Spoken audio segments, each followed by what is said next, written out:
ప్రభుత్వం ఏర్పడ్డాక 100 రోజుల్లో మన హామీలు అమలు చేస్తామన్నాం.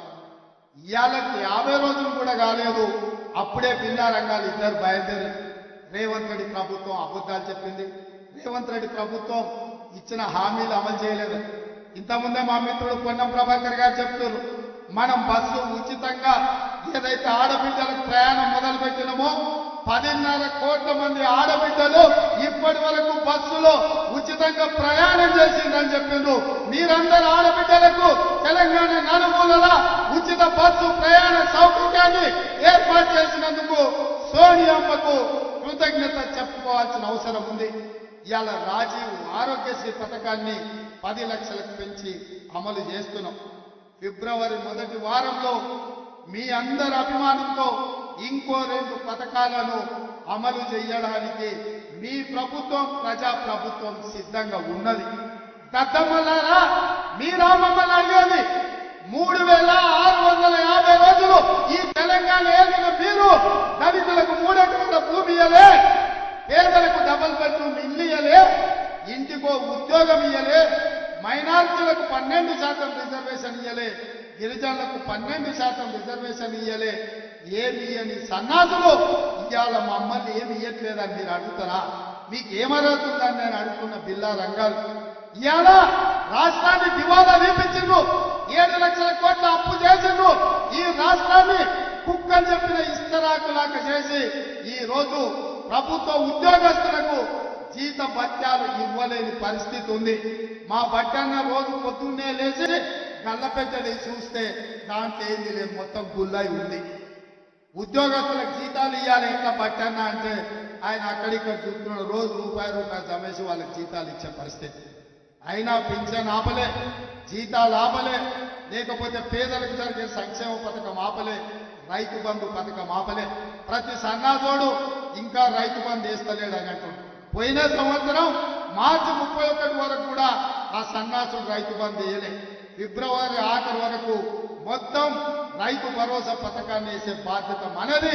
మీ అభిమానంతో ఫిబ్రవరి నెలాఖరు వరకు ఈ తెలంగాణ రాష్ట్రంలో ఉన్న 63 లక్షల రైతు కుటుంబాలకు మీ ద్వారా మాట ఇస్తున్నా, ఫిబ్రవరి ఆఖరి వరకు రైతు భరోసా ద్వారా మీ ఖాతాలలో నగదు బదిలీ చేసే బాధ్యత కాంగ్రెస్ పార్టీ తీసుకుంటుంది. నేను చెప్పదలుచుకున్నా. మిత్రులారా, ఒకవైపు సంక్షేమం, ఇంకొక వైపు అభివృద్ధి, మూడవ వైపు కేసీఆర్ చేసిన విధ్వంసాన్ని ఇవాళ మనం అంతా కూడా సరిదిద్దాలి. అక్కడక్కడ రేవంత్ రెడ్డి మేస్త్రి, రేవంత్ రెడ్డి మేస్త్రి అంటారు. అవును బిడ్డ, నేను మేస్త్రిని. మీరు విధ్వంసం చేసిన తెలంగాణను పునర్నిర్మించే మేస్త్రిని. మీరు నిరుద్యోగ యువకుల జీవితాలతో చెలగాట మారింది కదా, అందుకే 30 లక్షల మంది తెలంగాణ నిరుద్యోగ యువకుల భవిష్యత్తును తీర్చిదిద్దే మేస్త్రిని తెలంగాణ పబ్లిక్ సర్వీస్ కమిషన్ కి ఇవాళ చైర్మన్లను, సభ్యులను గవర్నర్ గారు అనుమతించారు. ఇవాళ నుంచి వాళ్ళ జీవితాలను పునర్నిర్మించే మేస్త్రిని. ఇదే కాదు బిడ్డ, కాసుకో, మిమ్మల్ని 100 మీటర్ల గోతి నుంచి పాతి పెట్టి మీకు గోరీ కట్టే మేస్త్రిని, మిమ్మల్ని గోరీ కట్టే మేస్త్రిని నేనే బిడ్డ. ఈ నెల చివరికి ఇంద్రవెల్లిలో, ఆదిలాబాద్ జిల్లాలో వస్తున్న కాసుకోండి బిడ్డలారా, మీకు గోరీ కట్టం.